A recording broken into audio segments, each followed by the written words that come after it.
Bien, el tema a tratar es psicología del delito y la corrupción.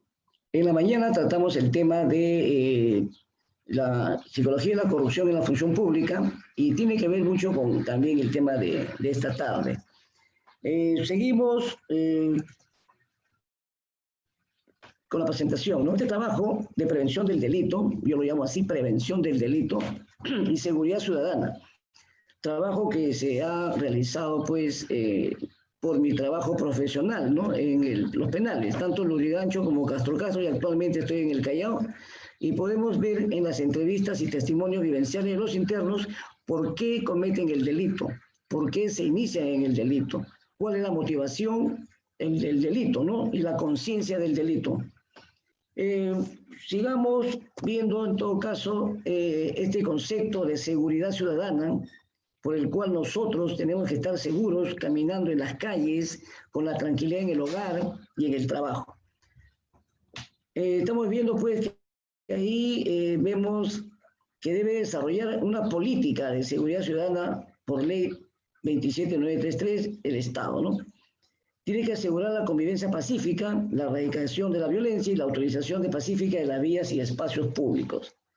Contribuir también con la prevención de la comisión de delitos y faltas.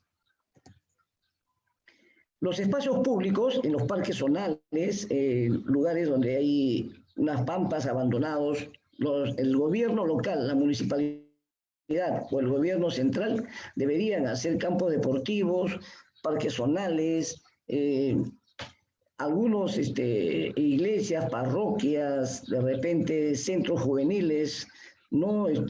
Casas de jóvenes, etcétera, para que esos espacios públicos abandonados no se conviertan en casuchas o en cuevas de delincuentes, ¿no? Donde probablemente el último caso que vimos en San Juan de Lurigancho es la violación de una niña, ¿no?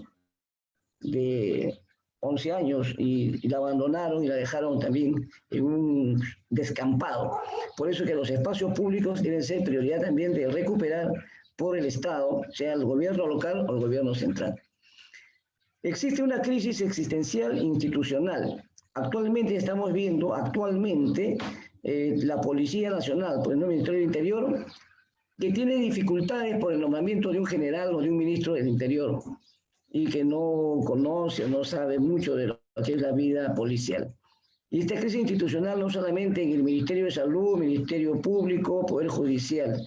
Esta crisis existencial es el problema que también contribuye a la inseguridad ciudadana y por ende a la comisión de delitos y se incrementa el delito en nuestro país. Por eso es que contribuye y se genera pues una ciudadanía en crisis. Esta inseguridad, esta intranquilidad que vivimos todos los peruanos, todos nosotros en el día a día, que nos roban, nos asaltan, entran a las boticas, a los centros comerciales, al lado de una comisaría. El día de ayer han asaltado un centro comercial al costado de la comisaría, al costado del Banco de la Nación. Entonces esa inseguridad y tranquilidad hace pues que nosotros tengamos que cerrar las calles, enrejar las calles, poner cámaras de seguridad en todos los negocios, en todas las viviendas. Por eso esta inseguridad, esta intranquilidad motiva que vivamos encerrados. Más la pandemia, más el coronavirus, todos hemos estado encerrados, ¿no? Y bajó un poco la delincuencia por ese encierro, por ese toque de queda. Pero ahora, como se está ampliando ya las horas o el toque de queda, los días, domingos, etcétera, se va ganando la pandemia y por ende se va ganando también los delincuentes que vuelven a las calles, vuelven a tomar las calles para seguir robando, asaltando o cometiendo sus delitos. Nuestra realidad, pues, tampoco hay que ser pesimista, ¿no? Y decir que esto no va a cambiar, no va a mejorar. Por eso vamos a dar algunos alcances de cómo se constituye el delito, cómo se puede prevenir el delito y qué acciones debe tomar el Estado, ¿no? Tanto el gobierno local como el gobierno central. La política de afrontamiento del delito, no enfrentamiento por si acaso. En psicología nosotros hablamos de afrontamiento, de afrontar, de ver la realidad, de contrastar la realidad, de consejería, orientación en función de la realidad, dar alternativas de solución. Eso es afrontamiento, tener una política de afrontamiento, de no negar el delito, de no negar las dificultades que puede haber en las instituciones públicas y en las instituciones privadas, ¿no? Entonces, eso va a constituir, pues, lo que nosotros estamos llamando la prevención del delito. Si lo podemos analizar y convocamos a todos los colegios profesionales, a todas las instituciones públicas, al servicio civil, para que pueda contribuir también y poder aportar. Debería haber políticas de Estado en donde participen los colegios profesionales, y en este caso el Colegio de Psicólogos también debería contribuir, debería estar invitado en estas políticas públicas, pero nunca se consulta al colegio profesional, nunca se consulta al colegio de ingenieros, al colegio de sociólogos, al colegio de profesores, ni al colegio médico, que ahora se está consultando al colegio médico y está aportando en plena pandemia, porque no les queda otra. Entonces, eso se ha visto que han colegiado médicos jóvenes, incluso sin mucho trámite administrativo, para poder contribuir y poder luchar contra esta pandemia. Igualmente se puede sumar esfuerzos con los colegios profesionales para poder también prevenir el delito. ¿Y qué significa la prevención del delito? Tiene que ver con el patrullaje y control del orden interno. ¿Quién está a cargo del control interno y el patrullaje? La Policía Nacional del Perú. ¿Quién más puede contribuir? El serenazgo. ¿Quién más puede contribuir? Las rondas campesinas. ¿Quién más puede contribuir? Puede contribuir también, y ahí puede sumarse el INPE, que también trabaja con los internos, trabaja con presos, trabaja en las cárceles y debería formar parte de este patrullaje o control del orden interno que le corresponde por función, por ley, a la Policía Nacional del Perú, y solo la Policía Nacional del Perú. El accionar del serenazgo también es preventivo y tiene como función garantizar el orden en el distrito a través de ordenanzas municipales, por ver eso, por ejemplo, los mercados, ¿no?, que son un foco de infección en esta pandemia, el desorden que generan los mercados, tomar las calles, tomar las pistas, tomar las veredas. Entonces, eso genera un desorden y un caos. Por ejemplo, Gamarra, por ejemplo, el Mercado Central, Mesa Redonda, y en estas campañas de ahora de diciembre, de Navidad, todo el mundo quiere trabajar, todo el mundo quiere ganar, pero en un desorden y un caos, que genera, pues, los mototaxis también, las mototaxis, las carretas, es un caos, es un desorden. Por eso hay enfrentamiento entre los fiscales, ¿no?, entre los grupos de fiscalización de la municipalidad, de la policía y los comerciantes. Los vendedores ambulantes, que ya no son ambulantes porque no deambulan, son estables, son permanentes, y es su puesto, es su sitio, y reclaman eso siempre ellos, ¿no? Este desorden urbano que genera la criminalidad, presentándose condiciones favorables para la comisión del delito. El 80% de entrevistados en los penales, el 80% de entrevistados en los penales que han cometido algún delito son mototaxistas. El 80% son mototaxistas, ¿eh? Eso significa de que se han invadido incluso ahora con los venezolanos que han llegado al Perú, se han incrementado, pues, choferes, se han incrementado también mototaxistas. Bueno, y otra de las condiciones que también deberían tomarse en cuenta es la escasa iluminación pública, de sitios que están oscuros, de sitios que no tienen mucha buena iluminación, y también eso contribuye, pues, a que la delincuencia pueda pasearse, pueda andar por ahí y asaltar a las personas. Bien, también vamos a ver la función de la policía, que tiene la competencia de investigar, ¿no es cierto? Los derechos de los jóvenes, que ahora último han salido, y pues ahora se llama la generación del Bicentenario, ¿no? Quienes son los principales protagonistas, pero también, como se han enfrentado a la policía, y la policía ha ocasionado 2 muertes, entonces hay un enfrentamiento entre el Ejecutivo, el Legislativo, la población joven, los medios de comunicación y la propia Policía Nacional. Porque no es la institución, no son las instituciones, son algunos miembros, algunos elementos de la Policía Nacional los que pueden, pues, tergiversar y distorsionar la función de la policía como institución. Estamos hablando de algunos miembros, no de la policía como institución. También hay malos miembros en el Poder Judicial, también hay malos miembros en la Fiscalía, en cualquier institución. Las instituciones son buenas, los malos son los miembros, o algunos de ellos. Entonces, los principales protagonistas actualmente son los jóvenes, pues, porque ellos también, mientras tengan trabajo, educación, cultura, salud, deporte, recreación y otros, van a lograr la prevención del delito. Si la juventud está ocupada, si la juventud está encaminada a acciones positivas, ocupada en acciones positivas, se puede prevenir el delito. Acá hay un ejemplo que dice ratero orgulloso, pero no es que sea orgulloso el ratero o el delincuente o la persona que salió en televisión una vez hizo un comentario. Soy delincuente, ¿qué voy a hacer? Así soy, yo soy delincuente, no tengo otra opción, lo único que sé es robar, no sé trabajar, nunca he trabajado. Entonces, ese orgullo absurdo, ¿no? De una persona que no tiene trabajo o no quiere trabajar, ¿no? O que busca su suerte, pero no busca su suerte, cree que la suerte llega. Y así no es jóvenes que están escuchando.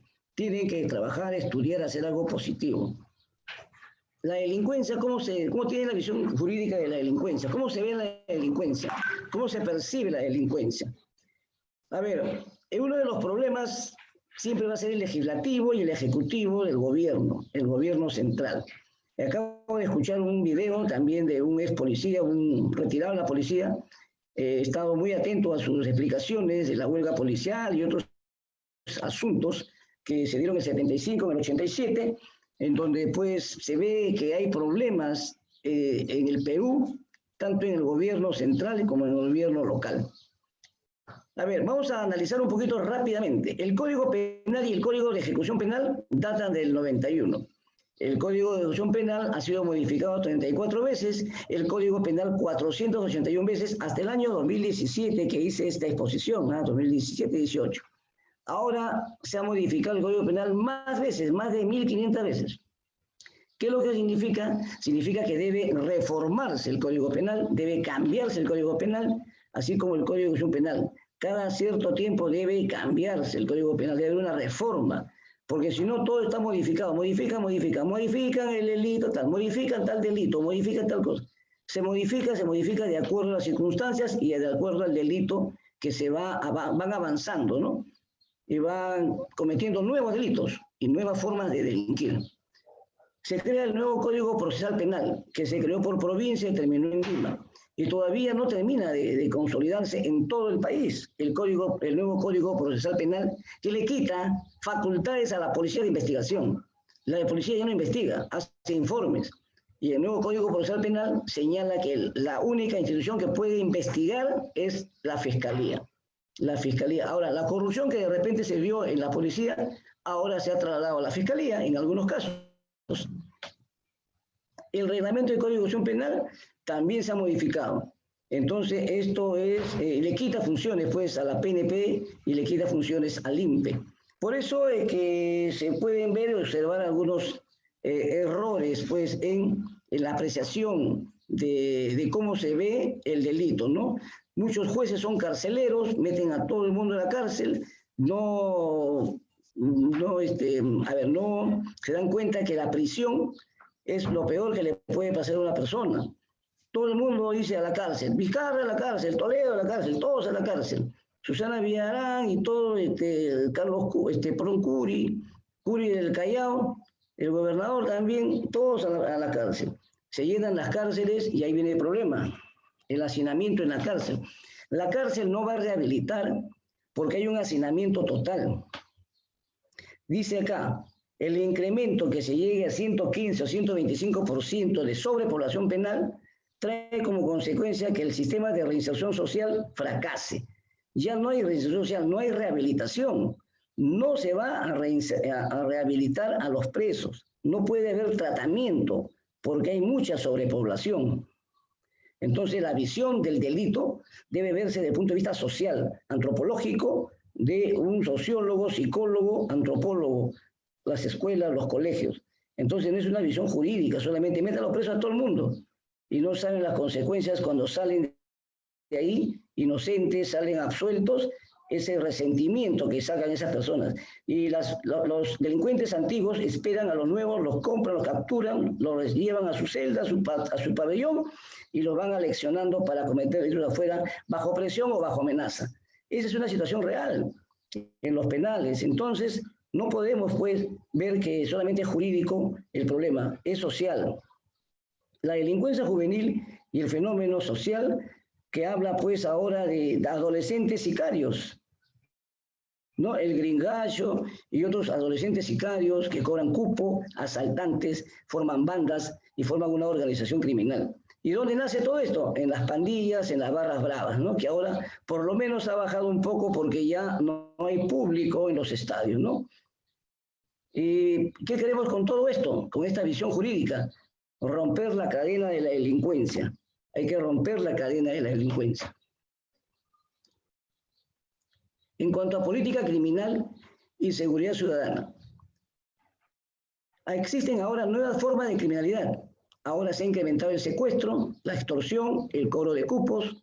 Entonces ahora son más jóvenes, toman una zona en Gamarra y cobran cupos por ser ambulantes. O sea, hay una persona que es inteligente, se da cuenta, le cobro cupo, los amenazo y gano dinero sin hacer nada, sin saber leer ni escribir.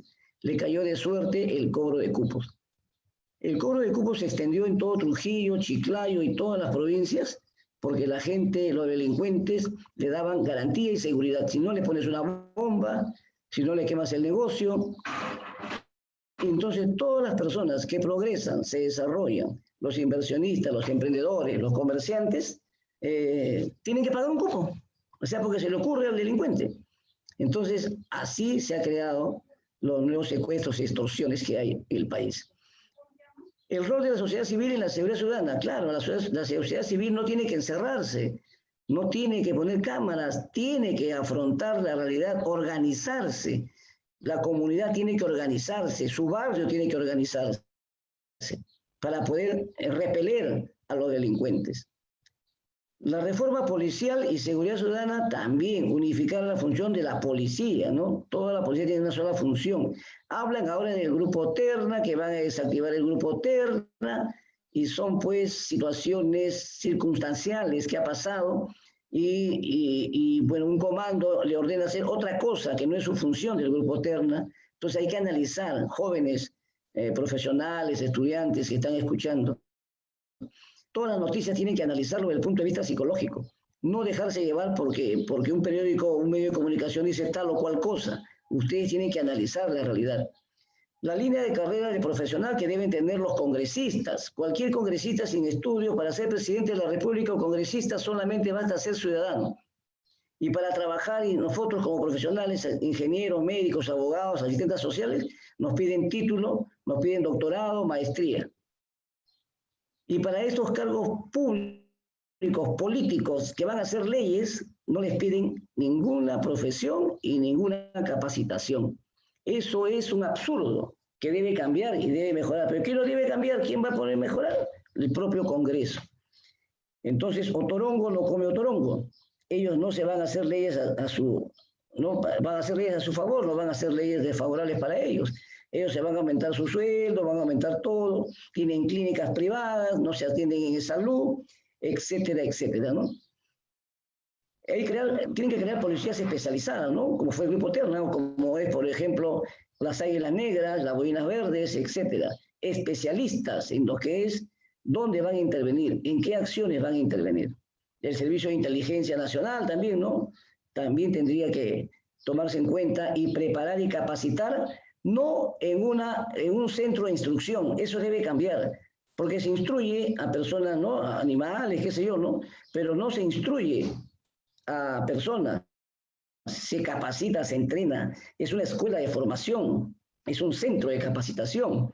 Pero mientras sigan llamando a ese centro de instrucción, o como decía este comentarista, ex policía, antes pues eran fuerzas auxiliares, pero ahora ya no son fuerzas auxiliares. La Policía Nacional ya tiene su doctrina, tiene sus principios, tiene su propia ley.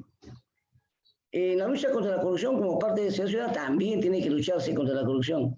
El rol del Congreso en la seguridad ciudadana también debe sacar leyes y normas que garanticen la seguridad ciudadana.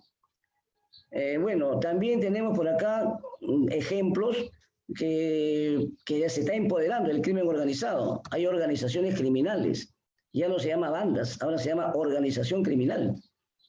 Cuellos blancos, antes se llamaban los cibernéticos, los destructores, los injertos, bandas criminales, ahora no, ahora se llaman los cuellos blancos, guantes de seda, ¿no? O aquellos delincuentes de cuello y corbata, ¿no? Se está estandarizando, se está buscando un status quo de los delitos que están viendo pues presidentes, congresistas, presidentes regionales, presos, ¿no? Y tenemos a todos los presidentes que han pasado últimamente procesados por delitos. 2 fiscales de la nación procesados, congresistas investigados, presidentes regionales presos, ¿no? Entonces, el Congreso de la República es considerado de mayor corrupción por una estadística, una encuesta, que ahora es el 74%, 80%, subió a casi 90%, por el cual lo cerraron el Congreso, hubo elecciones y este nuevo Congreso, igual lucharon contra este nuevo Congreso, como que eligió a un presidente del Congreso como presidente de la República, duró más que 5 días. Entonces sigue considerándose el Congreso el halcón mayor. Son estadísticas antiguas. Miren ahora, no va a cambiar el país mientras no se cambie todas estas exposiciones que estoy haciendo, estos temas, este PPT, todos estos puntos para que puedan tenerlo ustedes en cuenta. No es de ahora, es de años. Segundo lugar, los partidos políticos también están considerados de mayor corrupción. Ahora se financian campañas electorales. Está comprobado y probado, está procesado el Fuerza Popular, está procesado Yantumala. Entonces, todos esos políticos, partidos políticos, están siendo procesados por campañas de dinero de la corrupción. Y la PNP también tiene un lugar, pues acá del 75-79%, que también están dentro de la corrupción, y creo que la gente que conoce de a pie sabe que es así, y también no tenemos nada contra la policía, nada contra el Congreso, pero son estadísticas, son encuestas que señalan eso. El Poder Judicial ahora ha subido, también ahora ha subido con el señor Inostroza, el juez que dijo, ¿no? ¿Qué quiere? ¿Que le dé libertad o que le ponga menos años?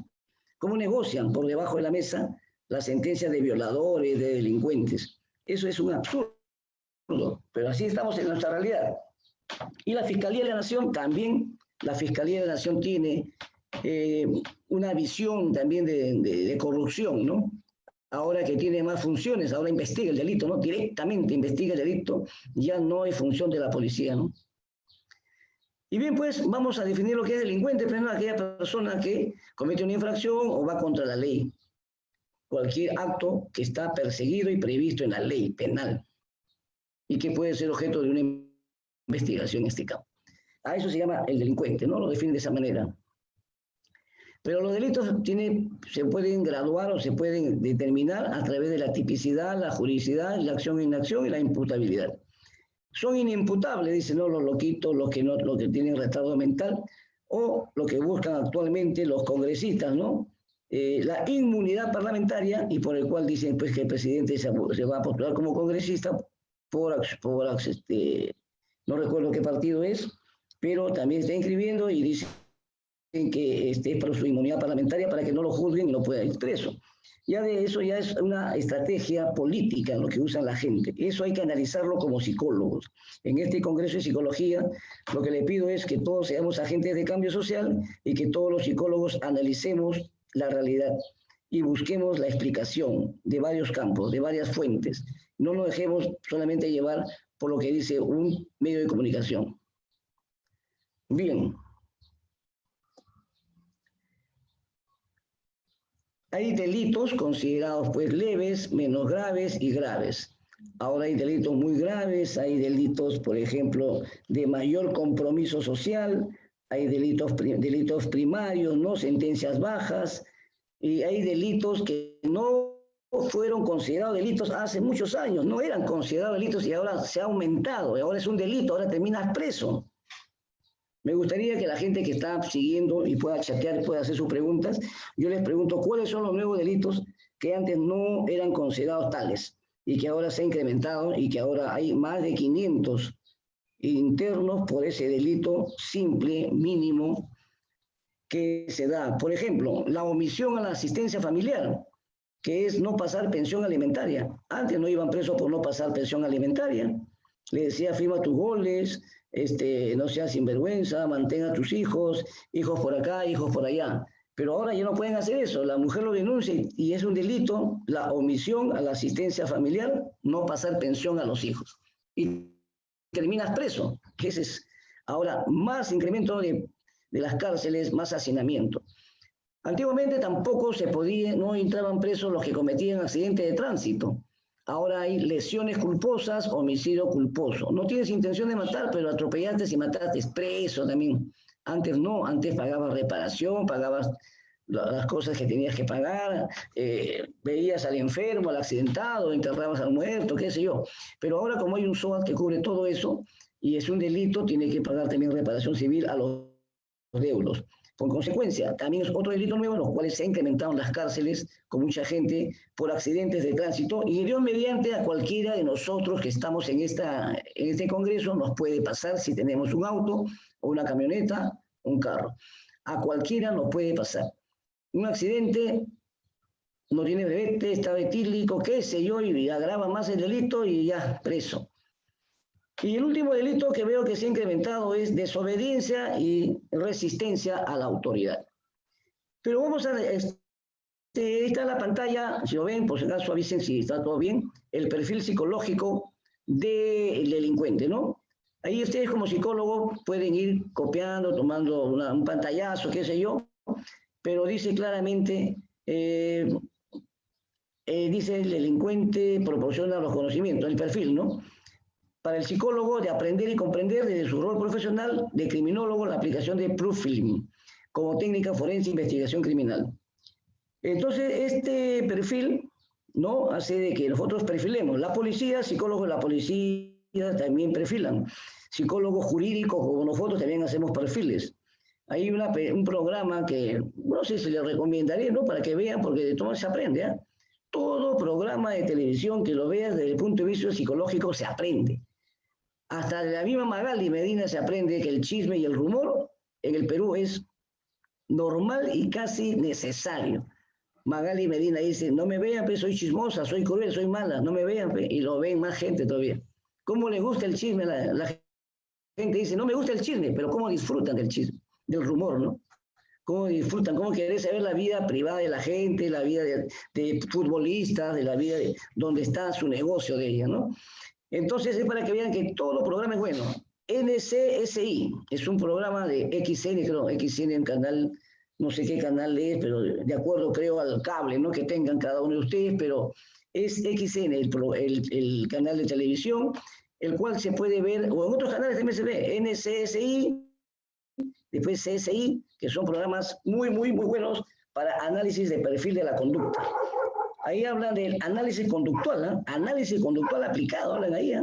Por si acaso hay un psicólogo, hay un policía psicólogo, etcétera. Eso es bonito, interesante para aprender, ¿no? Para aprender y ver desde el punto de vista psicológico, nada más. Y eso te va a dar experiencia, te va a dar conocimiento, más indicios, más rasgos, más estilos para comprender los pensamientos, actitudes y comportamientos que ayudan a comprender los mejores motivos de los internos, ¿no?, que le han llevado a cometer delitos. Motivación del delito, motivo, causa, razón y circunstancia. ¿Por qué asaltaste? ¿Por qué robaste? ¿Qué motivo tuviste? ¿Qué te impulsó? ¿Cuál fue el disparador? Y tiene que decir, no, por necesidad económica, por problemas de salud de mis padres, por problemas tal, por problemas tal. Que no tengo papá, que no tengo mamá. Ya, pues mejor cuéntame una novela hindú. No me cuentes novelas hindú porque yo no te voy a creer. Dime la verdad, ¿por qué robaste? ¿No? ¿Desde cuándo robas? No que la primera vez que ingresas a un penal. Está bien, primera vez que ingresas a un penal, primera vez que pierdes. Pero no es la primera vez que has cometido delito. ¿Desde cuándo vienes cometido delito y ahora ya perdiste, fe? Entonces, esa es la actitud del psicólogo jurídico penitenciario, ¿no? Afrontar la situación y decirle que ya no, que diga la verdad, que sea sincero y que tome conciencia del delito. Primero la motivación del delito, circunstancias del delito, motivación del delito y conciencia del delito. Eso es lo que hacen los psicólogos penitenciarios en una entrevista con un delincuente o un interno que ingresa al penal. ¿Cuáles fueron las circunstancias? ¿Dónde, cómo, cuándo? ¿Qué robaron? ¿Cuántos robaron? Motivación, ¿por qué? Y la conciencia del delito es asumir su responsabilidad. Si asume su responsabilidad, en buena hora. Y después, en una apreciación psicocriminológica, dice, ¿no? Ahí está para que ustedes lean Garrido, ¿no?, un representante español, psicólogo, que trabaja pues el perfil criminológico, ¿no? Y también en el informe psicológico del penal se ve las probabilidades de reinserción social, si es alto, medio o bajo. Si es alto, la probabilidad de reinsertarse en la sociedad y que el seno familiar y no se dé pues, los estigmas sociales de rechazo al interno que recupera su libertad siempre y cuando esté rehabilitado. Pero eso ya dependerá del medio ambiente, de donde vive, donde trabaja, de su barrio. Entonces eso ya no manejamos los psicólogos de penales. El psicólogo de penales va a hacer un informe en base a su estudio, trabajo, participación activa en psicología social y otras actividades complementarias. Ahí es donde nosotros informamos de ese interno a la fecha dentro del penal. Pero no podemos garantizar de que no va a cometer otro delito. No tenemos una bolita mágica. Somos psicólogos, no somos adivinos, ¿no? En todo caso, es un trabajo muy, muy delicado y muy riesgoso en penales, ¿no? Doctor, disculpe, le quedan 2 minutos más para la exposición, por favor, para pasar a las preguntas. Perfecto. Entonces, acá tenemos algunos delitos comunes que ustedes pueden percibir, ¿no? Para no estarle repitiendo. También hay delitos leves y estos son delitos graves. El terrorismo tampoco fue considerado un delito antiguamente. Tuvieron que cambiar el Código Penal, modificar. Traición a la patria, sí, terrorismo no había. Ahora tenemos otros delitos acá de violación sexual, que también es uno de los delitos más graves en los penales, ¿no? Y el tráfico de drogas también. Estas son las características psicológicas del delincuente, características que hemos considerado los psicólogos que trabajamos en penales, ¿no? Cínico, mitómano, manipulador, mecanismo de defensa, ¿no? Y todo lo que hemos señalado antes, ¿no? Para que ustedes vean. Antecedentes psicojurídicos, primer ingreso, segundo ingreso, estuvo en Maranga, estuvo en el albergue, en centros comunales, ingresos a comisarías, centros juveniles, hogares de Inavif. Conclusiones. ¿Cuáles son las recomendaciones, diría yo? Mayor conciencia y compromiso social de nuestras autoridades del Estado, del gobierno local y el gobierno central. Participación activa en los colegios profesionales en las políticas públicas. Posicionamiento de la psicología jurídica a través del Colegio de Psicólogos del Perú, que debe crear pues un capítulo profesional, de repente algo especializado y darle mayor apoyo y auge a la psicología jurídica, que está pues empezando recién incipiente en el Perú. Rescate de principios y valores, la ética deontológica, el mayor presupuesto también para los sectores de educación, salud y seguridad ciudadana, que es lo más importante. Y para concluir con este meme, dice, no, papá, estoy considerando una carrera en el crimen organizado, porque hay jueces, fiscales y policías metidos ahí, ¿no? Ahora dice, ¿en cuál sector, hijo? ¿En el gobierno o privado? Gracias por su atención. Pasemos a las preguntas y al cuestionamiento, de repente las observaciones que puedan tener frente a esta situación del delito. La idea es prevenir el delito. La idea es que no avance la delincuencia. Y cómo afrontamos nosotros como ciudadanos a la delincuencia, sin encerrarnos, sin tener miedo y con bastante prudencia. Muchas gracias por su atención, gracias al decano, del Colegio Nacional de Psicólogos y a toda la organización. Correcto, doctor. Por temas de tiempo, vamos a tener solamente una pregunta por el tiempo. La pregunta nos la realiza Maura Guillén y pregunta, ¿cuál es la explicación psicológica a tanta corrupción? La explicación psicológica a tanta corrupción es el poder y el dinero, que mucha gente busca poder y dinero. Ese sería una de las características de la corrupción. Y además, el que da y el que recibe son mínimo dos personas los que ingresan a la corrupción, el que corrompe y el corrompible, ¿no? Así es. Entonces, eso sí es básico y fundamental determinar que también nosotros, los ciudadanos, somos cómplices silenciosos. Sabemos lo que pasa a nuestro alrededor, en nuestra institución donde elaboramos. Sabemos lo que sucede, pero no decimos nada. No podemos hablar, no podemos reclamar, pero sí podemos expresar a través de congresos, de estos espacios académicos que nos brindan las instituciones públicas o privadas. ¿Bien? Correcto, doctor. Bien, entonces, ¿podemos dar por concluida la exposición? Sí, depende de ustedes, son los organizadores, el público, no sé, las personas, si pueden chatear o pueden enviar sus preguntas o el teléfono mi contacto que pueden tener conmigo, el correo para poder absolver algunas dudas o inquietudes. Puedo dictar charlas en cualquier institución pública o privada, asentamientos humanos o colegios de secundaria para poder prevenir el delito. Muchas gracias.